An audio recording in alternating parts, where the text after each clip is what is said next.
She would always say, "Come home, eat some pho," in Konkani. This year, Tanvi auntie had made a variety of pho that she had laid out on the table. "Hey Ajji, could you tell us a story of you playing cricket again?" asked Kiku. Just then, Amma and Guha entered the kitchen. "Ajji played cricket?" Guha exclaimed. "Of course! I was a champion batsman in the girls' team.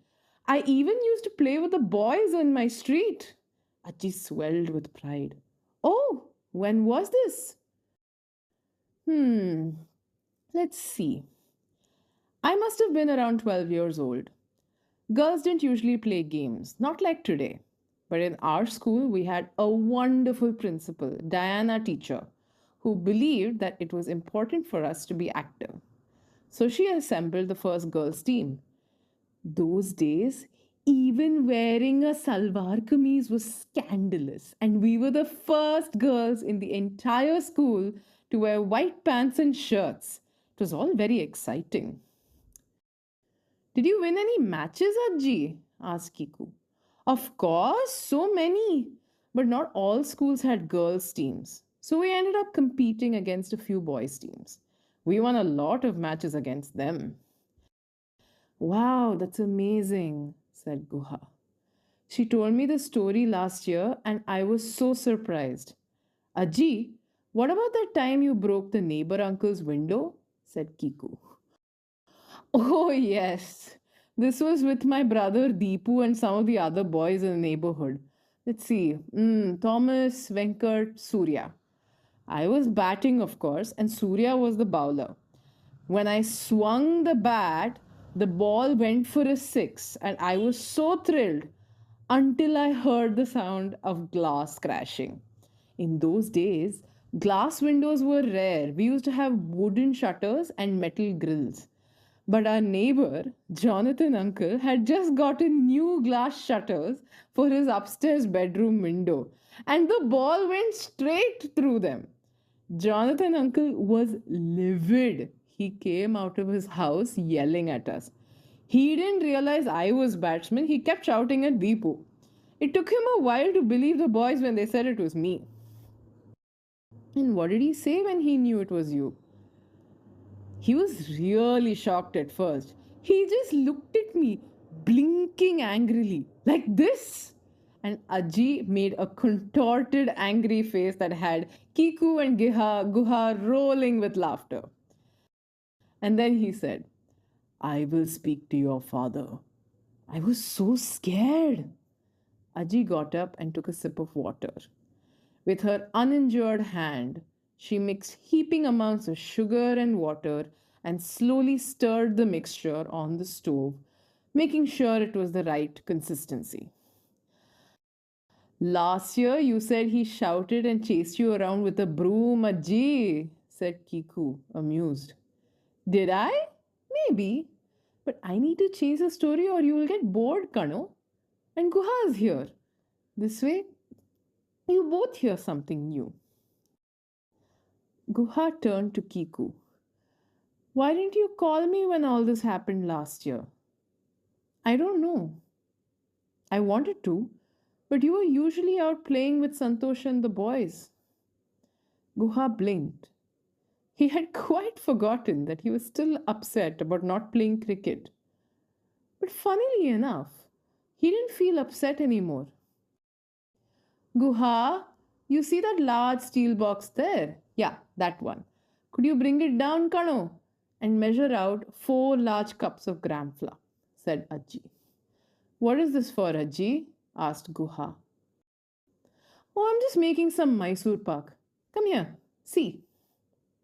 Guha moved closer to the stove where Ajji was stirring the sugar syrup. "We first need to fry the gram flour in ghee." With Ajji guiding him, Guha took out a steel pot and melted some ghee. He then carefully added the gram flour, enjoying the sizzle. "See how the sugar is boiling? Now carefully lift the pot. Don't burn your fingers." "Okay, now add the fried gram flour here." Guha was fascinated. The sugar bubbles reduced as they mixed the gram flour.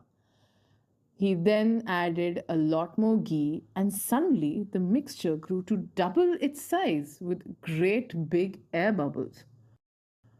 Oh, wow, it's like a honeycomb. Yes, that's what we want. Well done, Guha, said Ajji. The mixture was later added to a large flat pan and let to cool. I didn't know making Mysore pak was so much work, said Guha as he washed his hands of the sticky Mysore pak mixture. Yes, and then it's finished in seconds. I am always sad when that happens, said Amma, looking at her children pointedly. Guha and Kiku grinned at each other sheepishly. They were both Mysore Pak monsters. Yeah, G, did Jonathan uncle ever complain about the broken window? Asked Guha. He certainly made us believe that he would. He was so angry. But nothing happened in the next few days. Deepu and I kept looking out to see if he would meet Appa. But either he did and Appa didn't tell us, or he didn't. It's still a mystery. Ajji winked at Guha, making him think she might know what happened. Ajji, will this mystery be solved by next year? We'll just have to wait and see. By evening, the sweets and snacks were ready, all stored in large steel cylindrical boxes. Guha was amazed at how much they were able to make. Mysore pak, kodbade, murukku, gulab jamun, laddu, and coconut barfi. Each of these would later be packed into individual parcels and distributed to the houses down the street. Remember, tomorrow is a new moon day. You need to wake up at 4. Ajji tucked Kiku and Guha in. Why, Ajji? The sun isn't awake then. Why should we be awake? Kiku groaned. She hated early mornings. But that's because it's Naraka Chaturthi Snanam. Oh no, Ajji, no, please. Why not? And Ajji launched into her story amid groans. Diwali is the day that the demon Narakasura was defeated, not by Lord Krishna, but by Krishna's wife, Satyabhama. Narakasura ruled over the Devas for a while, and everyone hated him. They prayed for someone to free them from him. Ajji looked over at Kiku and Guha with bored looks on their faces. Long story short, as he lay dying, he regretted his actions and requested that everyone celebrate his death as the daylight won over darkness. That's why we take nice hot oil baths before the sun rises, so Narakasura may find peace. Okay, Ajji, we are going to sleep. Kiku buried her face into the pillow. Ajji laughed. Good night.